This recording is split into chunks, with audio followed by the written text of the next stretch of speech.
उत्तर प्रदेश के बागपत में मस्जिद के अंदर ट्रिपल मर्डर। एक खौफनाक वारदात जिसने हर किसी को झकझोरा। क्या आपने कभी सोचा है कि एक मस्जिद जो शांति और इबादत की जगह होती है, वही किसी दिन खून और सन्नाटे की गवाही दे सकती है? बिल्कुल यही हुआ उत्तर प्रदेश के बागपत जिले में, जहां एक ऐसा दिल दहला देने वाला ट्रिपल मर्डर हुआ जिसने पूरे इलाके को हिलाकर रख दिया है।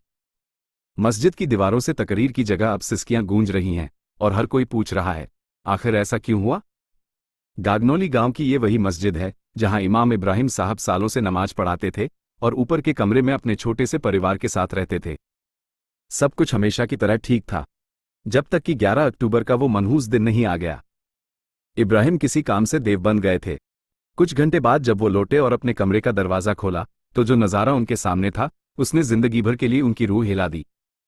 कमरे के अंदर उनकी पत्नी इसराना और उनकी 2 मासूम बेटियां, जिनमें एक सिर्फ 5 साल की थी और दूसरी सिर्फ 2 साल की, खून से लथपथ पड़ी थी।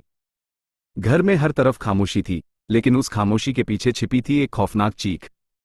एक सवाल कि आखिर किसी ने इस मासूम परिवार के साथ इतना बेरहमी भरा सलूक क्यों किया?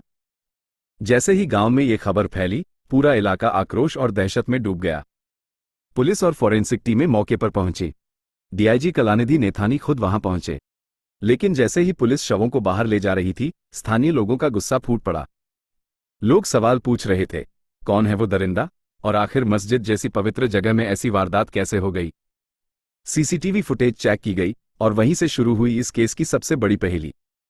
11:40 तक सब कुछ नॉर्मल दिखा, लेकिन उसके बाद रिकॉर्डिंग गायब थी।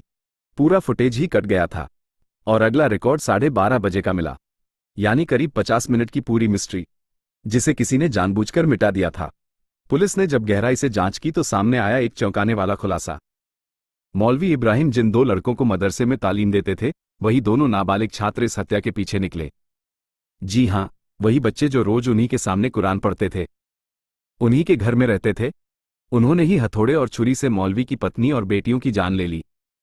लेकिन सवाल था, क्यों उन्होंने ऐसा किया? पुलिस की जांच में जो वजह सामने आई, उसने सबको हैरान कर दिया। बताया गया कि मौलवी इब्राहिम अक्सर पढ़ाई के दौरान इन दोनों बच्चों को डांटते और मारते थे। उसी बात का बदला लेने के लिए दोनों ने इस खौफनाक वारदात की साजिश रची। और मौका मिलते ही उस दिन जब इब्राहिम देवबंद गए हुए थे, उन्होंने पूरे परिवार का सफाया कर दिया। एसपी सूरज राय ने प्रेस कॉन्फ्रेंस में बताया, हमने 7 टीमें बनाई थी। डीएनए और फिंगरप्रिंट साक्ष्य उठाए गए। सीसीटीवी से दोनों संदिग्धों की पहचान की गई। पूछताछ में उन्होंने जुर्म कबूल किया और उनकी निशानदेही पर हत्या में इस्तेमाल हथौड़ा और छुरी बरामद की गई। सोचिए, जिन बच्चों को तालीम दी जा रही थी, जिन पर भरोसा किया गया था, वही भरोसा अब खून में डूबा हुआ सबूत बन गया। गांव के लोग अब भी सदमे में हैं। मस्जिद में अब न अजान की आवाज है, न कोई तालीम। सिर्फ एक सवाल गूंज रहा है, आखिर इंसान इतना बेरहम कैसे हो सकता है? फिलहाल पुलिस दोनों नाबालिग आरोपियों को पकड़ चुकी है। फॉरेंसिक टीम डीएनए और इलेक्ट्रॉनिक सबूतों की जांच कर रही है। लेकिन गागनौली गांव के लोगों के दिलों में अब भी डर है। और एक टीस कि मासूम बच्चियों का क्या कसूर था? ये मामला सिर्फ एक हत्या नहीं, बल्कि एक भरोसे की हत्या है। एक ऐसी वारदात जिसने समाज को झकझोर दिया है और हमें सोचने पर मजबूर किया है कि शिक्षा और नफरत के बीच की लाइन कितनी पतली हो चुकी है। हमारे इमाम साहब जो है देवबंद गए हुए हैं और जो पढ़ने वाले बच्चे थे वो आज स्कूल में गए हुए हैं। और जिसने ये काम करने की जो उसकी चाल थी, तो उन्होंने यहाँ मस्जिद में, यानी जो उसकी वीडियो देखी गई, उस वीडियो में 11:40 तक का कुछ नहीं है और 11:40 के बाद का जो रिकॉर्ड है वो लाइन उन्होंने काट रखी है।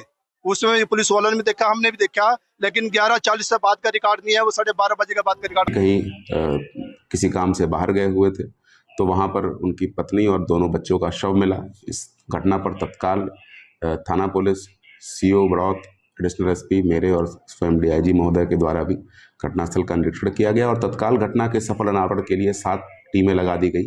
फील्ड यूनिट के द्वारा भी मौके से आवश्यक फिंगरप्रिंट्स और डीएनए साक्ष्य उठाए गए और लगातार जो 7 टीमें थी, उन्होंने बड़े कम अवधि के अंदर वीडियोस को देख के 2 संदिग्धों को चिन्हित किया और जिनसे जब पूछताछ की गई तो ज्ञात हुआ कि ये दोनों बच्चे जो बाल अपचारी हैं, ये उसी मस्जिद के नीचे मौलवी से तालीम हासिल करते थे और मौलवी इनकी अक्सर पिटाई कर देता था, जिसके कारण क्षुब्ध होकर इन्होंने इस घटना की योजना बनाई और ये घटना कारित की।